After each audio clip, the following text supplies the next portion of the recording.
En estos días me levanté pensando en la importancia de las conversaciones en mi vida, en cómo pueden ser la diferencia entre fracasar o ser exitoso, entre la conexión y la desconexión. Pasados unos días me encontré con una frase de Susan Scott que me marcó, y es que decía algo así como que nuestras vidas tienen éxito o fracasan gradualmente. Luego de repente, una conversación a la vez. Y esto me hizo reflexionar sobre las veces que he evitado una conversación difícil. Esas ocasiones en las que el miedo, el conflicto me paralizó y preferí guardar silencio. Y el episodio de hoy, con nuestra invitada, me inspira a profundizar sobre esto, a actuar, a resolver esas conversaciones.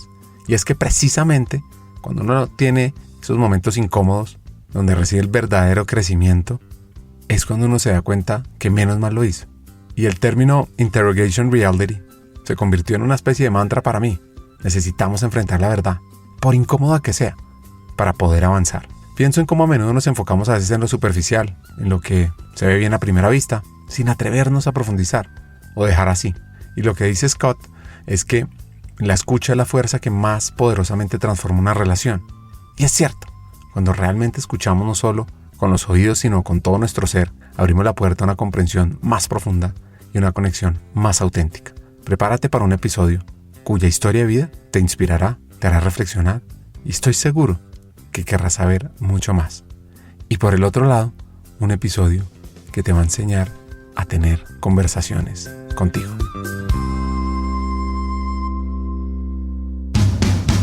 Hackers del Talento, el podcast que busca cambiar el juego por lo humano en Iberoamérica.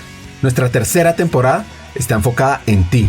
Luchar con determinación por lo que quieres en la vida, ¿no? Entender por qué te levantás todos los días y vas a determinado lugar o te conectás para desarrollar una tarea. Entender el por qué. Un equipo que sean coachables. Una persona que no es capaz de hablar de sus fracasos, o peor, que considera que nunca tuvo fracasos o nunca tuvo fracasos, es una persona en la cual definitivamente no quiero invertir. Pues yo quiero invertir en personas que hayan fracasado muchas veces, porque quiere decir que aprendieron un montón. Cree en tu talento, tus capacidades, para que seamos parte clave de una región más competitiva, inclusiva, equitativa y próspera, donde juntos pongamos a las personas en el centro del mundo del trabajo. Nuestra responsabilidad es ayudar a líderes a que conecten su cabeza con su corazón. Porque es imposible hacer algo o tomar acción sobre una situación o sobre un problema del cual uno no es consciente. Esperamos que disfrutes esta tercera temporada, porque va a ser una fuente de inspiración, unión, colaboración, aprendizaje, debate para la comunidad interesada en el talento. A través de historias, hacks, reflexiones. Yo me leo a mí mismo para que no se me olvide lo que yo que enseñaba. Sea fiel a eso que usted escribió y que reflexionó. Así. A mí me han dado un par de consejos muy buenos, prácticos. Uno tiene que leer lo que escribe. Y hay otro que también es práctico, que no es tan filosófico, pero que también me ayudó mucho. Y es que a la gente hay que recibirla. Y conversaciones con CEOs, líderes de talento humano, escritores, actores de cambio, vas a recibir múltiples ideas para evolucionar como persona, como líder y para que tu empresa sea mejor. Soñar y pensar en grande es exactamente igual que hacer soñar y pensar en pequeño. Te invitamos a regalarte este espacio para ti, con conversaciones profundas y significativas que te harán pensar y te inspirarán a tomar acción. Únete a nosotros en este viaje para hackear el talento y juntos cambiemos el juego por lo humano, por un futuro fuera de serie.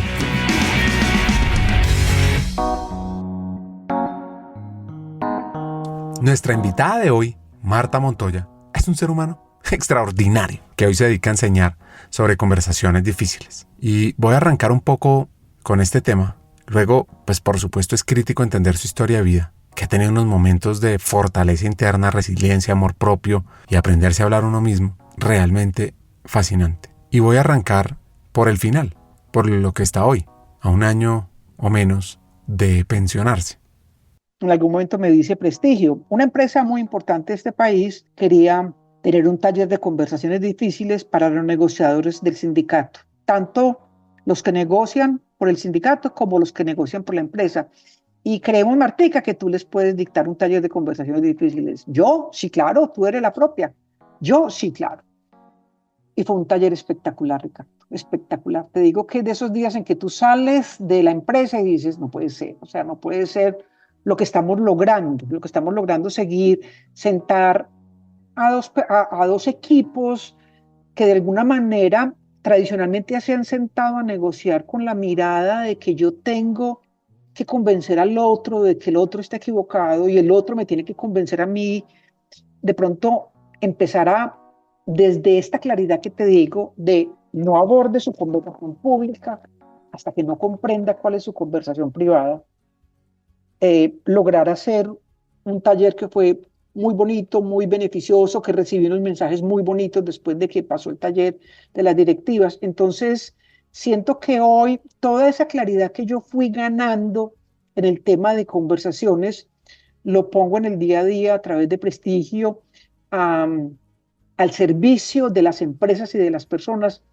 y es una cosa que me llena de total satisfacción, de total. Muchas personas me preguntan a mí, porque pues yo tengo más de 60 años, Marta, ¿y tú cuándo vas a dejar de trabajar? Y yo dije, pues más o menos dígame que cuándo vas a dejar de respirar o de comer, porque esto que yo hago se convirtió en mi propósito. De alguna manera, esa fuerza que hace que yo cada mañana me levante y quiera estar aquí, viva, es eso, de sentir que cada vez que yo intervengo un equipo y trabajo con un equipo y ese equipo reconoce cosas desde su gestión emocional, desde sus conversaciones, desde la distancia que tenía entre conocer su conversación privada, desconocer su conversación privada y no entender cómo.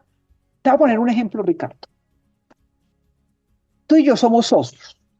Tú te estás sintiendo molesto conmigo en los últimos días, pero tú vives muy atareado, entonces vives muy mecanizado. Tú no eres muy consciente de la emoción que te estoy generando. Entonces, cada vez que tú y yo nos reunimos, terminamos peleando.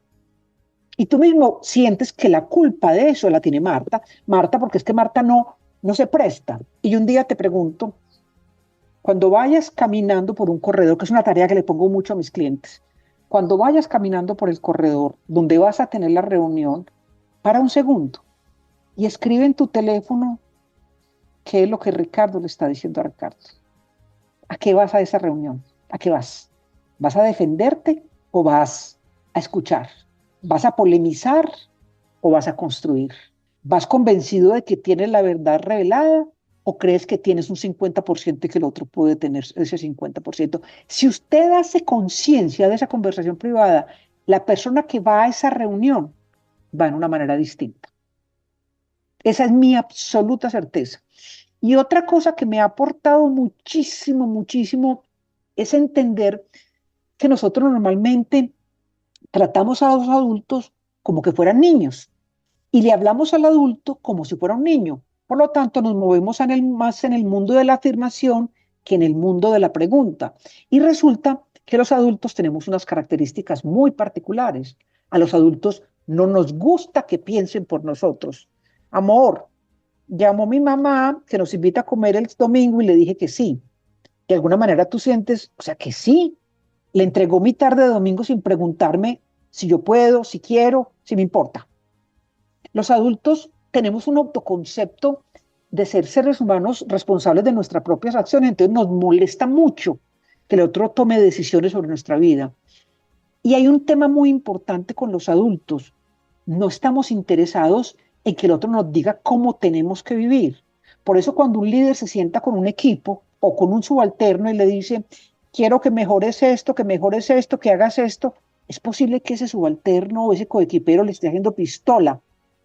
Le esté haciendo pistola con los 20 dedos porque no está de acuerdo en que otro le diga. Diferente a que yo te diga, Ricardo, quiero que me digas cómo has visto tu desempeño este primer trimestre del año. Quiero que me cuentes en qué cosas estás satisfecho y en qué cosas tú crees que podrías mejorar. ¿Qué te hace falta para poder mejorar eso? ¿Qué habría que transformar para que tus resultados fueran esos que tú quieres? Pues finalmente, lo que pasa es que nuestra tendencia del piloto automático es pensar por el otro. Y la pregunta es un llamado a la conciencia del otro. Porque cuando yo pregunto, yo no trabajo sobre mi verdad. Yo trabajo sobre tu verdad. Entonces, Ricardo, tú eres muy incumplido. Quedaste de llegar a las 4 y son las 4:30. Es totalmente distinto a ¿qué te pasó, hombre? ¿Qué ocurrió?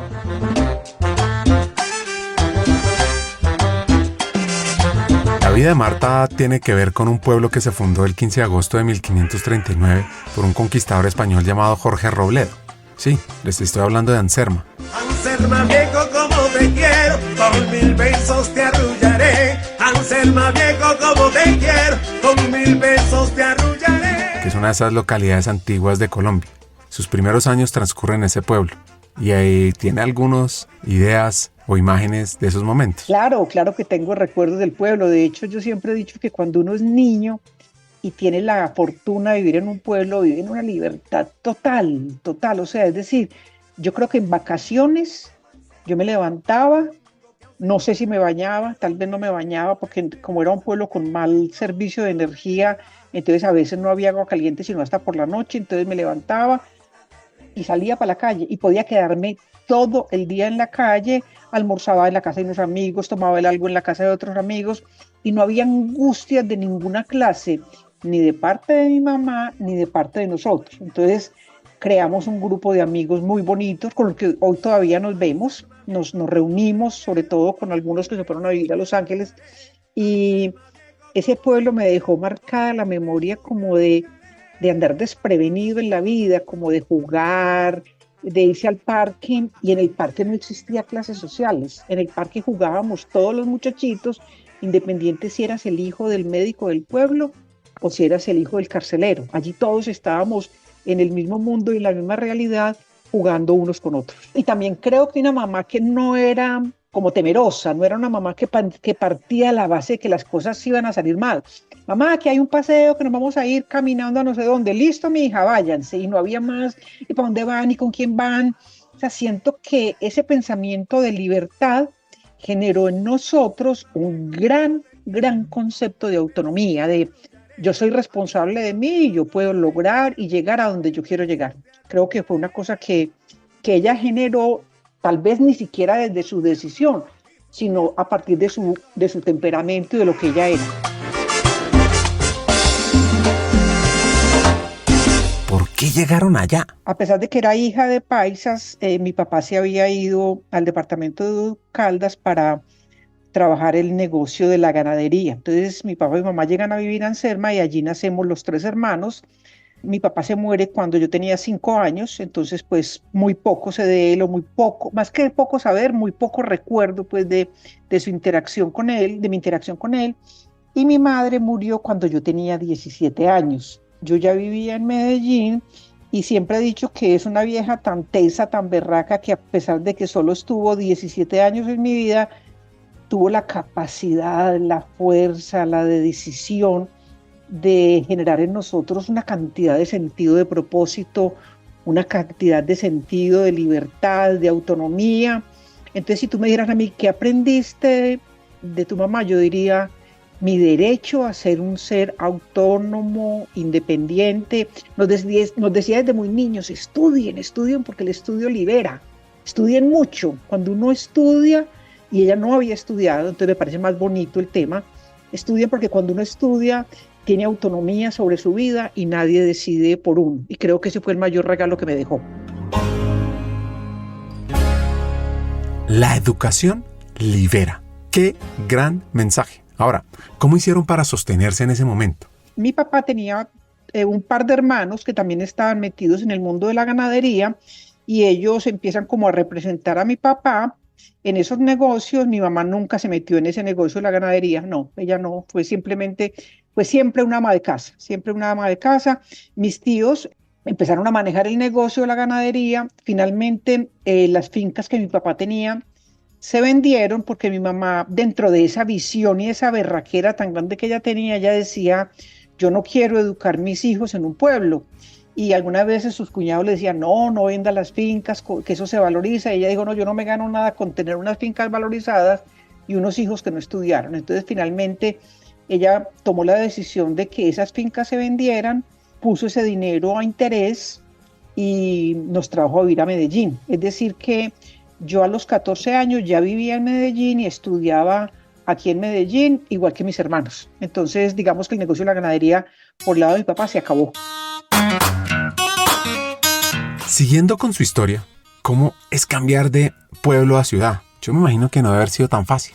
Claro, sin lugar a dudas, la llegada del pueblo a la ciudad es más difícil definitivamente, porque cuando tú llegas a la ciudad, yo llegué a estudiar aquí al Colegio de las Belemitas en Laureles, y de alguna manera, yo creo que 1 o 2 años me sentí la pueblerina, y me acuerdo que yo decía palabras como, por ejemplo, chocolata. En Medellín la gente dice, me voy a comprar una chocolatina. En Anserma la gente decía, me voy a comprar una chocolata. En Medellín la gente prendía el televisor. En Anserma la gente prendía la televisora. Y cuando tus compañeros de colegio empiezan a como a burlarse o a hacer alguna chiste al respecto, y tú tienes 14 años, empiezas a sentir que hay algo que no va tan bien contigo. Y creo que de alguna manera, algunos años, yo alcancé tal vez a dudar un poquito, como que perdí un poco esa libertad y esa autonomía que traía de Anserma. Lo que pasa es que cuando llegué a la universidad, pues volví, la retomé y digamos que recuperé ese pasado, pero tal vez mi bachillerato no es mi mejor recuerdo, no es el recuerdo como más valioso. Yo llegué aquí a hacer primero bachillerato, hice el bachillerato en Medellín y luego me fui a estudiar a Bogotá. De pronto, tal vez el recuerdo más claro que pudiera tener de la época de colegio era que no era suficiente. Aunque cuando yo me reúno hoy con mis compañeras de colegio me dicen que no, que ya no me veían así. Era más un tema de autoconcepto. Y aquí vive uno de los más grandes retos. Cuando estoy en 10º, se muere mi mamá. Tenía 17 años y estaba en 10º, se muere mi mamá. Y mi familia, mi única hermana mujer estudiaba en Bogotá ya odontología, y mi familia dice, pues no tiene sentido que se sostenga una casa en Bogotá y una en Medellín, entonces la idea es que Marta se vaya a vivir a Bogotá y pues viva con su hermana, cosa que a mí no me parecía tan atractiva ni tan interesante, pero me presenté a la Javeriana en Bogotá y pasé a comunicación social, como que los tíos dijeron, si pasa en Bogotá, se queda en Bogotá, porque además los tíos estaban muy involucrados en la parte financiera y el sostenimiento de nosotros. Entonces, finalmente entro a estudiar comunicación social en la Javeriana y fue una experiencia espectacular. O sea, me siento una privilegiada de los compañeros que tuve, de los profesores que tuve, de lo que significó para mí esos 5 años en Bogotá y en la Universidad Javeriana. Creo que aportaron muchísimo al ser humano que soy hoy en día. Ser latino significa tener muy cercana a la familia, que lo soporta, que lo cuida, a la familia extendida.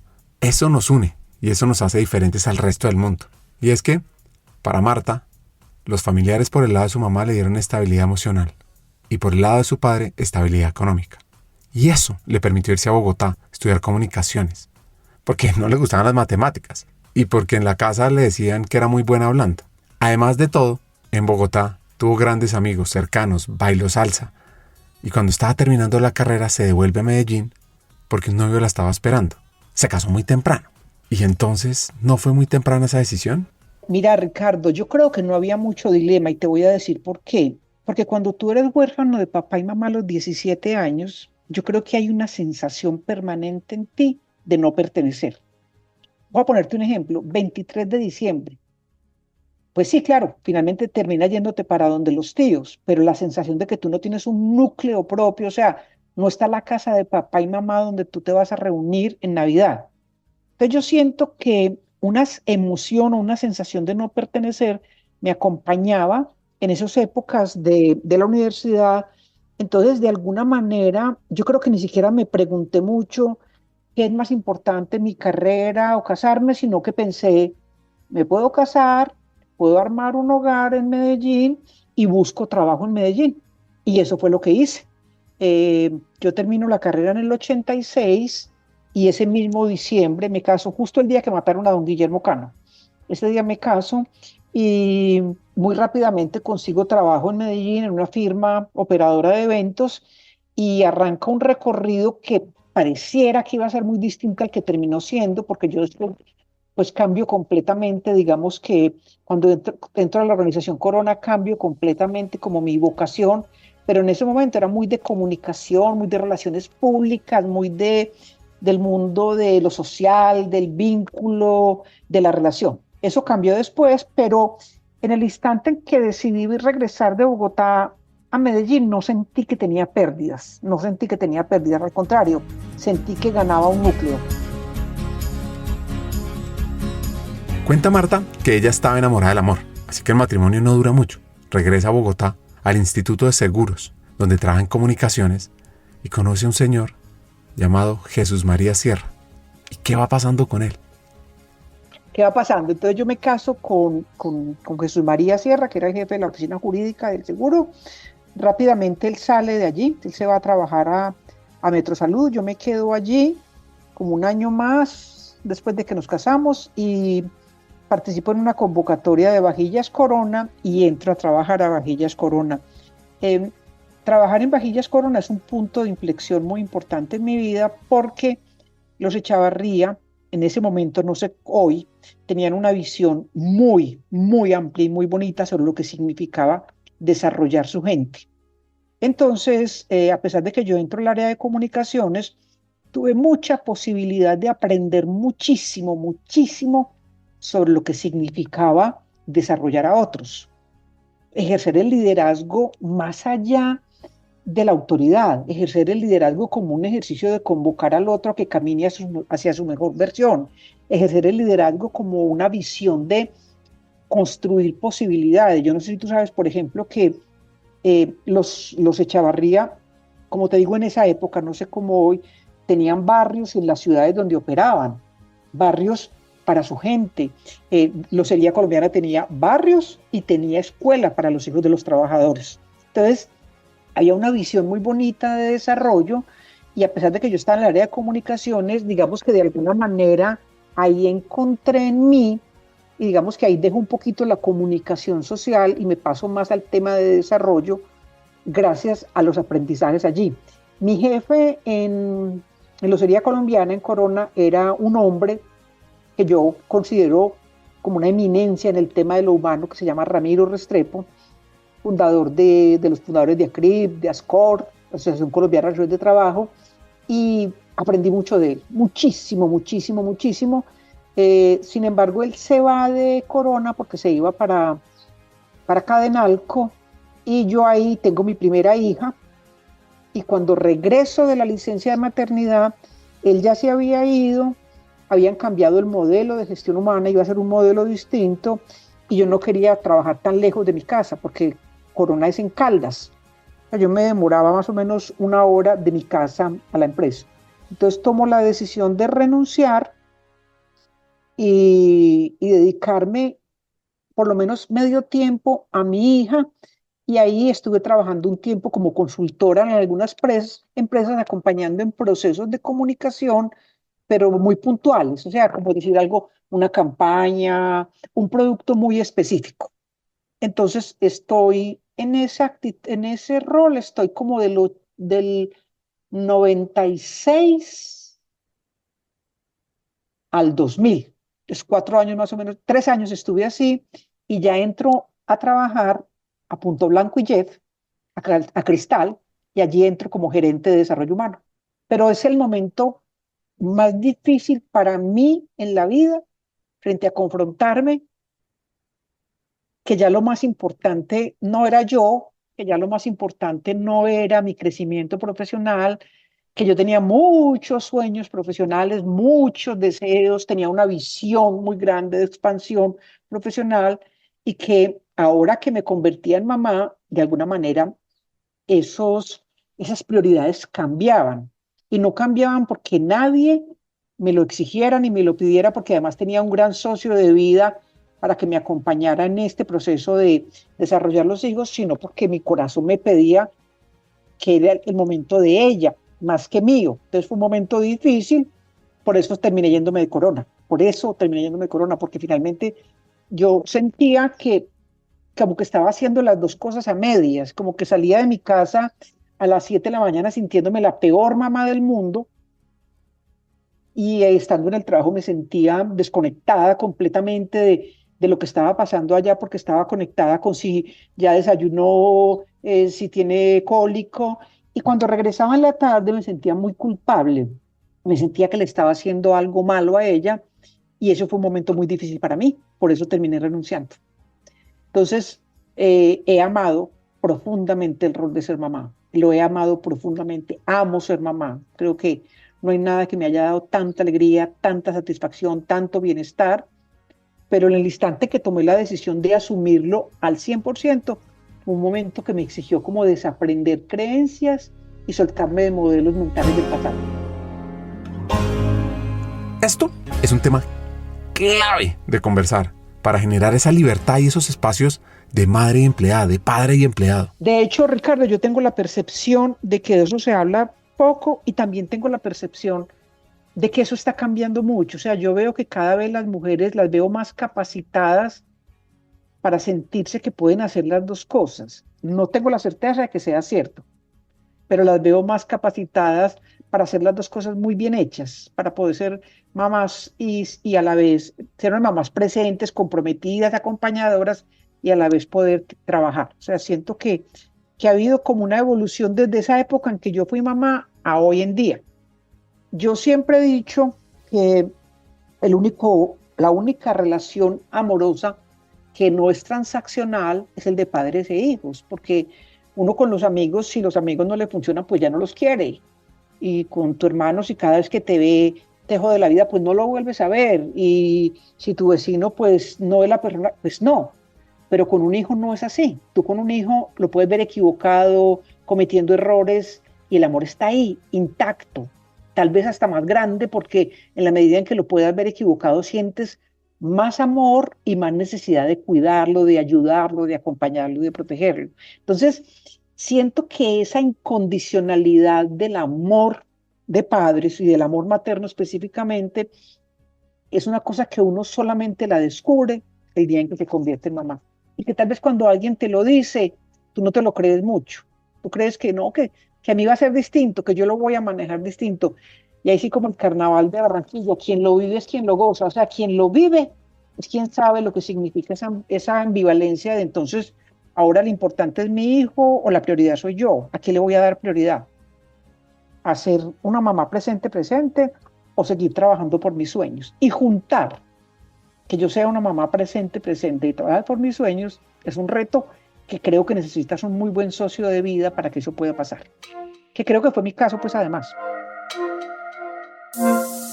Luego nace su segundo hijo, Miguel, trabaja medio tiempo y cuando su segundo hijo entra a preescolar, comienza a estar tiempo completo en Cristal, que es una empresa que creció bastante haciendo prendas, ropa, siendo insignia en el sector textil. Bueno, pues estando ahí, este sector históricamente vivió un momento que le pegó muy duro, depender del precio del dólar y la llegada de los productos chinos de ropa. Y esto hizo que se perdiera mucha plata en ese sector, que fuera muy retador. Por eso, Marta admira mucho al CEO que tuvo en ese momento y todo lo que hizo para sobrevivir y salir más fuerte. Yo lo primero que tendría para decir es que el presidente de Cristal no habla de momentos difíciles, sino de retos. Y es un optimista de vocación. Entonces siento que a pesar de que sí era un momento muy difícil, a pesar de que nosotros como empleados alcancemos a ver que se cambiaron algunos privilegios que teníamos, de alguna manera la compañía siempre tuvo una actitud muy positiva. De hecho, yo te quiero decir una cosa, una de las mejores maneras de ver la actitud de Cristal frente a los momentos difíciles era su presencia en Colombia Moda. O sea, había años en que el sector textil estaba tan aporreado que los expositores ni siquiera tenían presupuesto para pensar en salir a una feria o para qué salgo a una feria. Y Cristal ahí, presente. Entonces, pues yo era en ese momento la persona de desarrollo humano, pero comunicaciones dependía de mí y recuerdo permanentemente que la compañía buscó bajar costos. Una manera que buscaron de bajar costos fue que se crearon, yo no sé si tú recuerdas, las cooperativas, unas cooperativas de trabajo, donde el operario no estaba vinculado directamente a la empresa, sino que la empresa hacía un contrato con una cooperativa, esa cooperativa le suministraba un personal, eso te baja mucho la carga prestacional, muchísimo te baja la carga prestacional. Entonces digamos que la compañía se reinventó en el tema de bajar los costos. Y yo me acuerdo que en ese momento yo lideraba un programa que se llamaba las Jornadas de Comprensión y Compromiso. Todos los lunes reuníamos 25 operarios a explicarles qué estaba pasando con el mercado, qué significaba la caída de cuota china, qué significaba que ahora el cliente nos comparara y dijera, si China me lo produce por 1.000, ¿por qué se lo voy a comprar al que me lo produce por 3.000?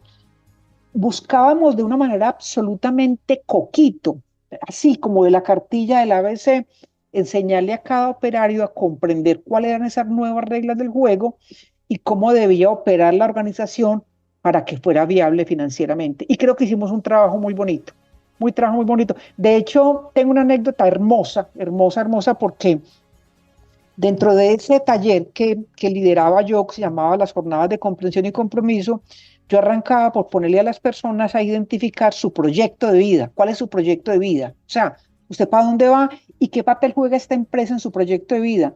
Y hace poquito, teniendo una sesión de coaching en Euritech, que es una empresa del sector de energía solar, me encuentro con un chico que me dice, es que yo en el 2009 dibujé mi proyecto de vida y yo en ese momento definí que yo quería llegar a ser un ejecutivo, un operario. Y había estado en esos talleres. Me pareció muy bonito como que la vida me regalara la oportunidad de ver a alguien que había construido una definición de qué quería que pasara en su vida a partir de esto. Entonces, como cerrando la respuesta a la pregunta, diría, la compañía tenía la necesidad de reinventarse y no fue inferior a ese reto. Fue superior a ese reto y se reinventó y es una compañía que hoy funciona muy bien con unas marcas absolutamente libres. Marta, con todo esto, tiene otro episodio duro que enfrentar. Uno que impacta de manera fuerte, crítica, su vida. En el año 2013, mi esposo se muere. Mi esposo está en una cabalgata, se cae de un caballo y se muere inmediatamente. Es un episodio que transforma mi vida completamente, completamente. O sea, 180 grados, digamos, que me puso al otro lado de la vida,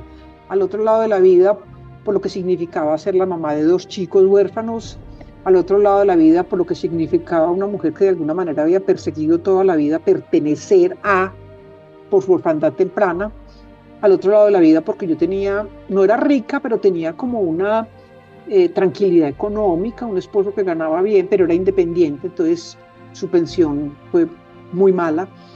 Entonces, de alguna manera, este proceso, esta experiencia, esta vivencia, me cambió las reglas del juego por completo me cambió las reglas del juego, y esas nuevas reglas del juego me dejaron como en la sensación y la convicción de que la vida que yo estaba viviendo no era la que yo quería vivir, ni como la quería vivir, y ahí tomo la decisión de certificarme como coach, que creo que empieza al instante de mi vida con un propósito pleno y completo.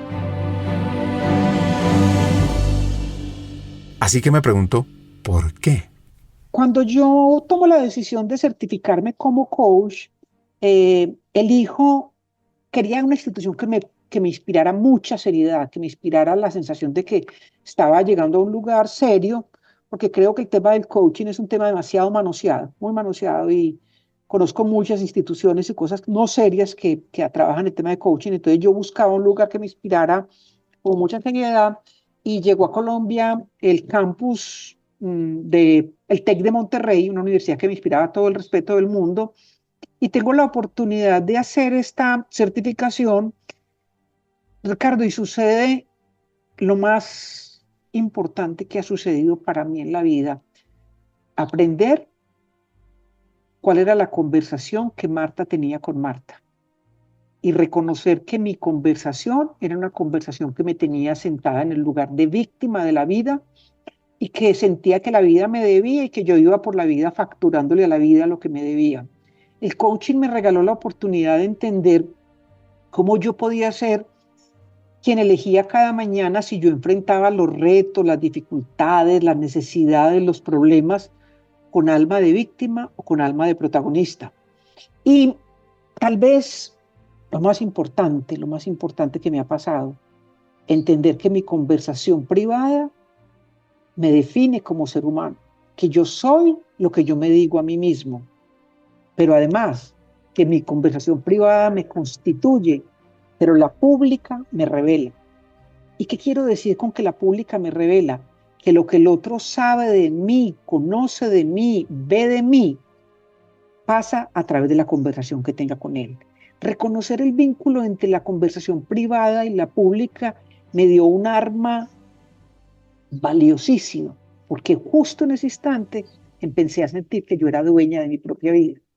Ya no pasaba que a mí me afectara lo que piensa A, B o C, sino que yo entendía que mi poder de la elección estaba sobre cómo iba yo a procesar.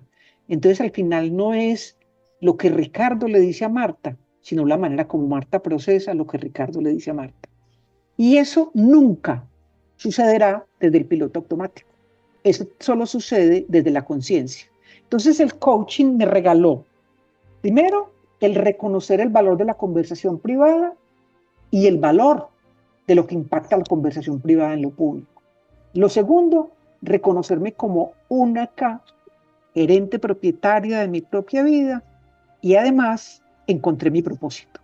Y mi propósito fue encontrar que yo estaba en la vida, en la tierra, para impactar la vida de otras personas, para tocar la vida de otras personas, y eso es lo que vengo haciendo los últimos 10 años y más intensamente los últimos 6, dedicada por completo a formar, entrenar, capacitar, desarrollar. Me veo a mí misma, ¿sabes qué? Como que yo le corriera, como cuando tú entras a un cuarto oscuro y no ves nada, y alguien corre un poquito la cortinita. Yo siento que con respecto a las conversaciones públicas y privadas, lo que me veo a mí misma como corriendo la cortinita para que la persona pueda descubrir, encontrar y reconocer cuál es la conversación que tiene consigo mismo. ¿Alguna vez has sentido que puedes ser parte de algo más grande? En Hackers del Talento exploramos ideas y sobre todo trabajamos incansablemente por crear un camino hacia un mundo laboral más humano y próspero. Y lo sabes, tú eres parte crítica en esta misión. Imagina el efecto mariposa de compartir este episodio. Al pasar la voz a alguien que conoces, puede ser el catalizador de un cambio profundo en la vida de alguien más. Piensa en esa persona, alguien que como tú está listo para crecer y evolucionar. Compartir este episodio con ella no es solo un acto de generosidad, es un paso hacia la construcción de una comunidad más fuerte y unida. Únete a nosotros y sé parte de la vanguardia del cambio en el mundo laboral. Te puedes suscribir en LinkedIn buscando Hackers del Talento para descubrir diariamente aprendizajes del mundo del trabajo. Además, si ingresas a nuestra página web hackersdeltalento.com, te esperará nuestro newsletter Cartas al Talento, lleno de hacks y reflexiones semanales. Y recuerda, cada pequeña acción cuenta. Al unirte a nosotros, más que escuchar un podcast, estás activando un movimiento. Estás formando parte de una transformación global. Estamos aquí, listos para avanzar. Te quiero hacer una pregunta. ¿Te sumas a nuestra misión de transformar el mundo laboral en un lugar donde todos podemos prosperar? Pues bueno, continuemos juntos en este emocionante viaje y sigamos escuchando el episodio. Recuerda, tu presencia es el cambio. ¿Cómo lo abordas? ¿Con alma de víctima o de protagonista? Yo soy lo que me digo a mí mismo versus lo que hay al público. Y recuerda el poder de la elección. Porque cuando sucede todo esto desde la conciencia, impactamos. Y quiero, en este momento, devolver un poco todos estos mensajes a la historia. Muy bien, creo que pasé de largo sobre él ahorita y no debe ser como gratuito. Yo creo que yo pasé, después de que mi esposo se murió, unos 2 o 3 meses en los que yo no me veo a mí misma como viviendo, sino como sobreviviendo, como suspendida en la vida. Así es como me veo hoy, como que si me miro, me veo como suspendida en la vida. Hoy tengo claro que tenía mucho miedo, que cuando ponía la cabeza en la almohada tenía muchas dudas de qué iba a pasar con mis hijos. Tenían 14 y 17 años. ¿Qué iba a pasar con mis hijos? ¿Yo qué iba a hacer para que ellos pudieran salir adelante y constituirse en unos seres humanos adultos y felices? ¿Cómo iba yo a garantizar que económicamente esta familia pudiera sostenerse en el ritmo de vida en que se había sostenido? Y tengo que confesar, sin pena, que perdieron a un papá que era un papá al 1000%. O sea, un papá presente. Yo tenía un esposo que cuando los hijos salían a vacaciones, él también cambiaba su horario para estar más presente en las vacaciones, en la vida de ellos. Siempre dijo que él no era un papá de Disney, sino un papá de bibliotecas y parques, y eso hacía, llevárselos a las bibliotecas, a las parques. Entonces, cuando él se muere, yo creo que tengo una emoción de miedo que no la reconocía en ese momento, o sea, la veo hoy. En esa época tenía un miedo que me paralizaba, totalmente paralizante. Y una sensación de, como de, si seré capaz, yo tengo en mis manos lo que va a pasar con este par de muchachos y yo sí seré capaz, y cómo va a cambiar la vida económica, y se vienen las universidades, y yo creo que me dio mucho miedo, y creo que lo más bonito que tuve dentro de ese miedo fue la claridad que tenía de que necesitaba buscar respuestas y que podía hacer que el coaching me las diera como efectivamente me las dio. Entonces el duelo, una sensación de pérdida brutal, mucho miedo, mucho miedo, mucho miedo. Después de que me matriculo, yo quedé viuda en marzo y empecé la certificación en septiembre. Es decir, relativamente rápido, a los 6 meses ya estaba sentada, aprendiendo sobre emociones, aprendiendo sobre gestión emocional, aprendiendo sobre que nuestro reto no es controlar la emoción, sino gestionarla, reconocerla, verla, nombrarla. Y eso me empezó a dar ya un muy buen equipaje. Y hoy tengo 2 seres humanos espectaculares, espectaculares, espectaculares. Mi hija mayor es psicóloga, está en este momento en el Reino Unido haciendo una maestría en psicología de salud. Y mi hijo menor estudió mercadeo en EAFID, trabaja aquí en Medellín, absolutamente exitoso. Y sobre todo cuando digo exitoso es porque es un hombre muy feliz con lo que hace. Un hombre que los domingos siente la alegría de que mañana va a volver a hacer eso que le encanta. Y siento que finalmente ese reto en el que alguna vez me pude haber visto como incapaz, pues sucedió. Y hoy tengo 2 seres humanos maravillosos, adultos, felices y satisfechos consigo mismos.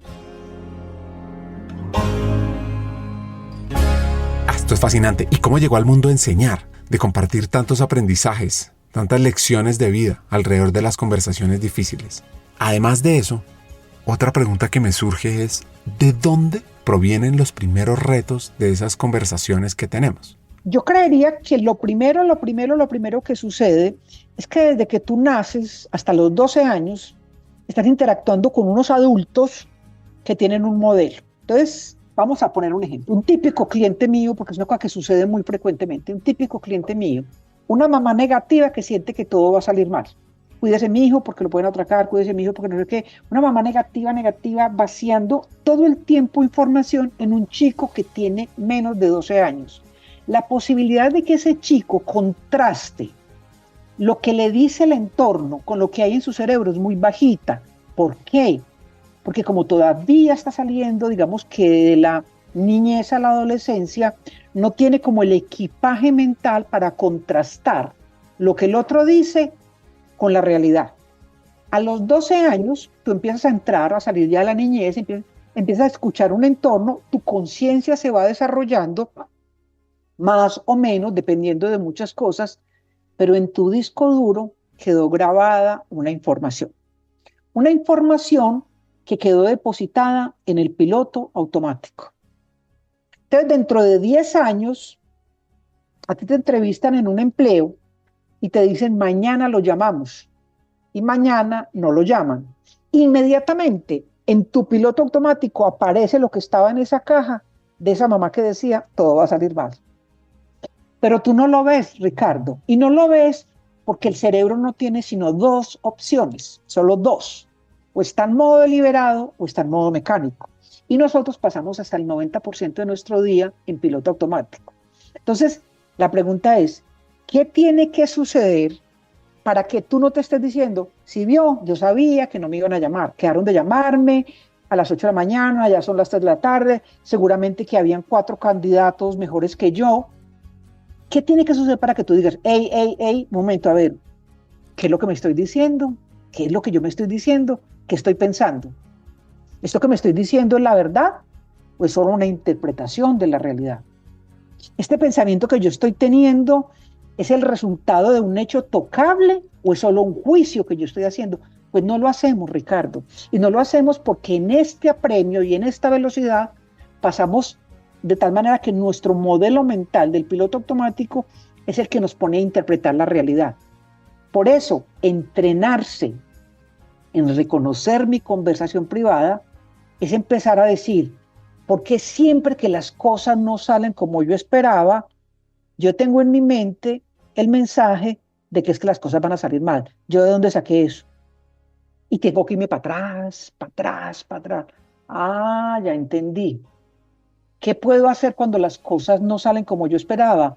Preguntarme, llamar, verificar o por lo menos atender mi conversación privada y no permitir que ese pensamiento genere una emoción negativa. Porque es que mírame cómo sucede. Yo tengo un pensamiento. El pensamiento es que las cosas van a salir mal. Ese pensamiento de que las cosas van a salir mal hace que yo piense que no me han llamado todavía porque no les gusté. Ese pensamiento genera una emoción y la emoción que yo siento es miedo. Esa emoción va a generar inmediatamente en ti una actitud y la actitud es prevención, angustia, decaimiento. Esas actitudes nosotros las expresamos a través de acciones. Entonces de pronto empiezas a comerte un lapicero o a chatear compulsivamente o a vapear. Las acciones que nosotros repetimos se convierten en hábitos y los hábitos es la suma de nuestra vida. Por lo tanto, cuando yo no tengo una conversación privada administrada, no soy dueño de mi vida.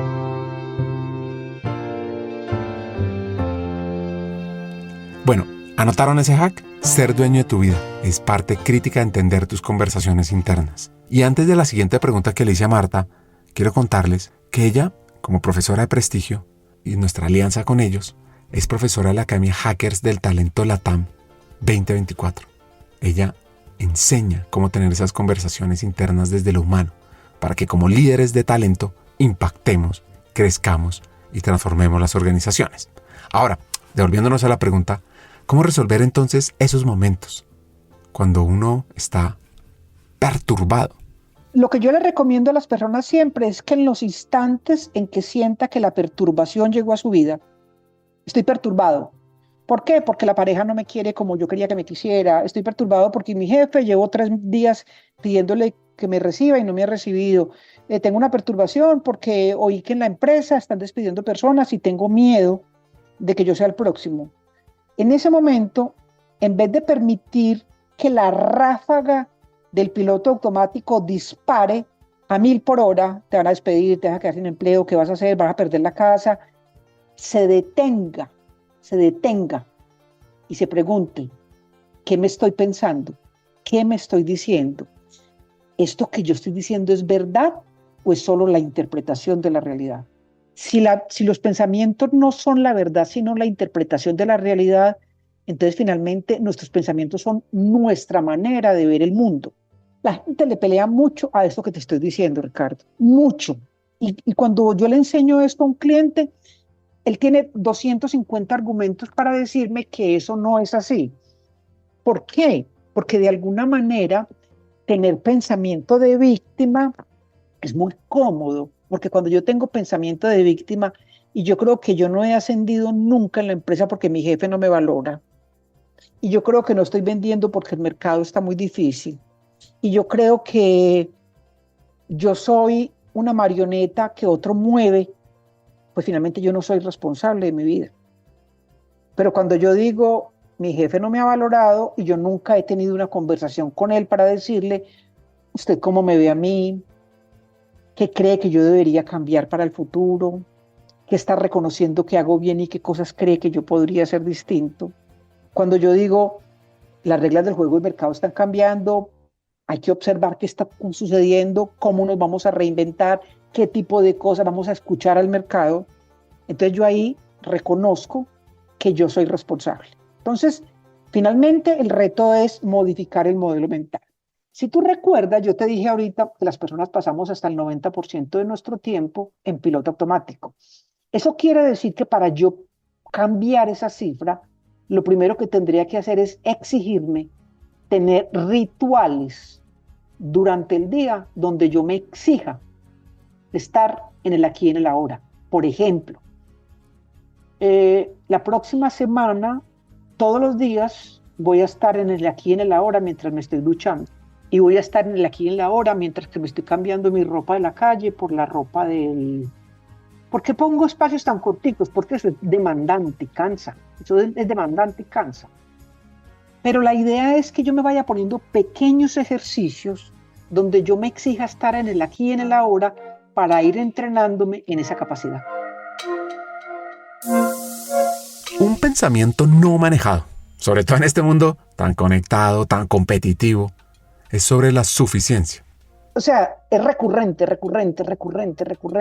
Yo pudiera contar en mis manos las personas que pasaron por el proceso y que el mensaje que tenían de no soy suficiente no los atormentaba. Y eso es un pensamiento no manejado. Porque cuando yo le digo a alguien, mírame qué tan bonito esto. Es que Marta, mira, me propusieron este cargo, pero yo tengo la duda si yo tenga la capacidad. Entonces yo les digo, pregúntate, acuérdate cómo eras tú el día que te graduaste de bachiller, acuérdate de 17 años parado en la puerta del teatro, de la capilla. ¿Cómo eras tú en ese momento? Era así. ¿Tenías miedo? Sí. ¿Tenías certezas? Ninguna. ¿Estabas angustiado? Sí. Si tú tuvieras la oportunidad de contarle hoy a ese chico o a esa chica lo que tú has logrado hasta este momento, ¿tú qué le dirías? Y claro, inmediatamente se derraman en logros. He logrado esto, hice una maestría en París, hice no sé qué cuento, hoy en día tengo un cargo directivo en una organización, no sé qué. Digo yo, y entonces, ¿de dónde sacas que no eres suficiente? Del piloto automático, de no ser consciente del cuento que se cuenta. Yo tengo una paginita en Instagram que se llama así, ¿qué cuento te cuentas? No tiene ningún espíritu comercial, no tiene ningún objetivo comercial, simplemente es recordarle a las personas que la conversación privada que tenemos determina la calidad de nuestra vida. Y que mientras que yo no sepa lo que yo me digo a mí mismo, otro va a ser el dueño de mi paz y de mi bienestar.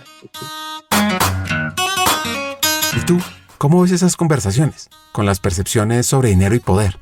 El dinero y el poder te ponen una trampa terrible, y es que el dinero y el poder hacen una cosa súper cómoda, súper rica, súper deliciosa, pero te la facturan, y te la facturan porque nunca es suficiente. Y para quien oiga esto, me encantaría decir, a veces las personas me contestan, mis clientes, que su propósito es educar a sus hijos. Me parece que cuando alguien me contesta que su propósito es educar a sus hijos, de alguna manera está diciendo es que el día que sus hijos estén educados, se le acabó la razón de vivir. Y finalmente el propósito debería ser algo que sea transversal a toda nuestra vida, a toda nuestra vida. Yo puedo tener mi proyecto de vida, educar a mis hijos y que estudien en una universidad X, pero el propósito es una fuerza más grande que eso, que atraviesa mi vida y que hace que yo cada mañana me pare de la cama hasta el último día de mi vida. Hablemos de los miedos. Escríbelos. ¿Qué miedos tienes? Sí, de hecho las personas no identifican normalmente, la gente no sabe usualmente que nosotros tenemos diferentes miedos. Tenemos un miedo, por ejemplo, que es sociales, miedos sociales, estamos hablando de miedos sociales. Tenemos un miedo gigantesco a la propia incapacidad. A la propia incapacidad es un terror, pero también le tenemos miedo a la incapacidad del otro. También dudamos, ¿cómo vas a ir tú a esa reunión? No, espérate. O te dice tu hijo, es que me quiero ir a hacer un intercambio a Chicago. O Chicago, no. O miedo a la incapacidad de otro. Pero tal vez todavía más miedo a la sobrecapacidad de otros. Entonces, dice el pensamiento sistémico que le tenemos miedo a la propia incapacidad, a la incapacidad de otros y a la sobrecapacidad de otros. Yo, por ejemplo, racionalizar. Si mañana tengo que dictar un taller con un cliente supremamente retador y estoy en perturbación, identificar qué es lo que... tengo miedo. Que tengo miedo. Tengo miedo que no les guste. ¿Eso sí está en mi margen de maniobra? No está en mi margen de maniobra. Yo voy a ir a hacer lo que sé hacer y lo voy a hacer con todo el compromiso del mundo, con todas las ganas. Pero al final, si lo que yo hago no encaja con su expectativa, eso ya no está en mi margen de maniobra. Entonces ahí estaré trabajando el miedo a la propia incapacidad. Y una vez más, atendiendo la conversación privada. Para cerrar el episodio, un par de consejos. Yo creo que el mejor consejo que me dieron en algún momento en la vida fue no se tome nada personal. No se tome nada personal. Que creo que don Miguel Ruiz lo dice en Los 4 Acuerdos. Nada es personal. O sea, nosotros asumimos que a nosotros nos están diciendo las cosas y el otro habla de él, no de mí. Entonces, no se tome nada personal. Dude de eso que usted está sintiendo frente a lo que el otro le dice, porque finalmente eso que el otro dice lo define a él, no a usted. Y muy en consonancia con eso que estoy diciendo, mi mejor consejo sería atienda su conversación privada. No la deje pasar. Escúchela, pare, observe, dése cuenta de lo que usted se dice a sí mismo. ¿Por qué? Porque cuando usted tiene una experiencia y una vivencia, el primer pensamiento que va a llegar, llegará desde el piloto automático. Y si usted le cree, lo vuelve su verdad. Pero si usted se detiene, se pregunta, ¿qué estoy pensando? ¿Qué me estoy diciendo? ¿Esto que yo pienso es verdad o es mi interpretación de la realidad? Me encontraré que seguramente en muchos casos simplemente era mi particular lectura de la realidad y no la realidad. Transforma tu futuro hoy. ¿Estás lista? ¿Estás listo para ser esa persona líder que refine talento humano en tu organización? Recuerda, invertir en ti mismo, más que una decisión inteligente, es el acto más poderoso de liderazgo que puedes realizar. Y nuestra academia Hackers del Talento LATAM, más que un programa de formación, es una inversión en tu potencial ilimitado, una puerta a convertirte en visionaria, en estratega, capaz de impulsar el cambio, la innovación y adquirir las nuevas herramientas para transformarnos en este mundo tan tecnológico y tan humano. Te voy a dar 4 razones para que apliques cuanto antes a la Academia Hackers del Talento LATAM. 1. Formación de vanguardia. Aprende los mejores, porque es que nuestros profesores son vicepresidentes de talento, CEOs de renombre en América Latina, listos para compartir su experiencia y conocimiento y transformarse juntos contigo. 2. Conéctate con una comunidad de élite. Al unirte, te integrarás a una red de profesionales con ambición, con sueños, que enriquecen tu camino profesional y personal, con una gran experiencia laboral, que además probablemente se convertirán en buenos amigos tuyos. 3. Contenido revolucionario y actualizado. Nuestro currículo abarca temas clave para tu futuro, desde estrategia, antropotec, mindset para hackear el talento, liderazgo, impacto, influencia, conocimiento del negocio, analítica de personas, inteligencia artificial. Mejor dicho, te vamos a dar herramientas para que te posiciones y estés a la vanguardia en tu área, en people, en gestión de lo humano.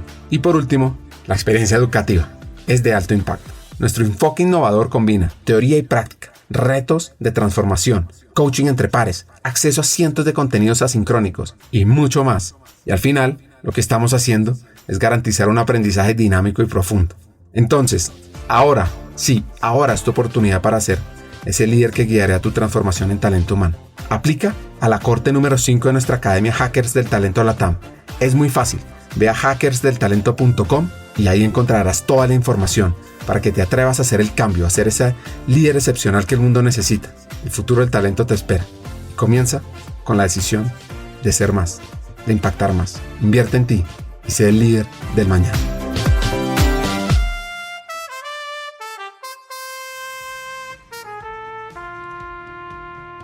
Gracias, Marta, por habilitar estas conversaciones, por ese impacto que generas como profesora de prestigio y en todos los espacios que tienes.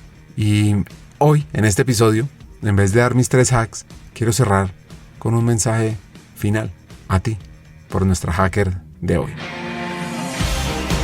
Si usted quiere tener conversaciones exitosas, satisfactorias, que le generen una sensación de que usted realmente tuvo una muy buena conversación, no se mueva en el mundo de las afirmaciones, muévase en el mundo de las preguntas. No busque ver por el otro, busque que el otro vea por sí mismo, porque el aprendizaje se decanta justo en esa fisura que se abre cuando yo pregunto y el otro tiene que traer su conciencia para responder. Cuando yo le digo al otro, ¿cómo crees que me siento yo cuando haces esto? Ahí, cuando el otro va a responder, en esa fisura donde responde, ahí es donde emerge el aprendizaje, no en otro lugar.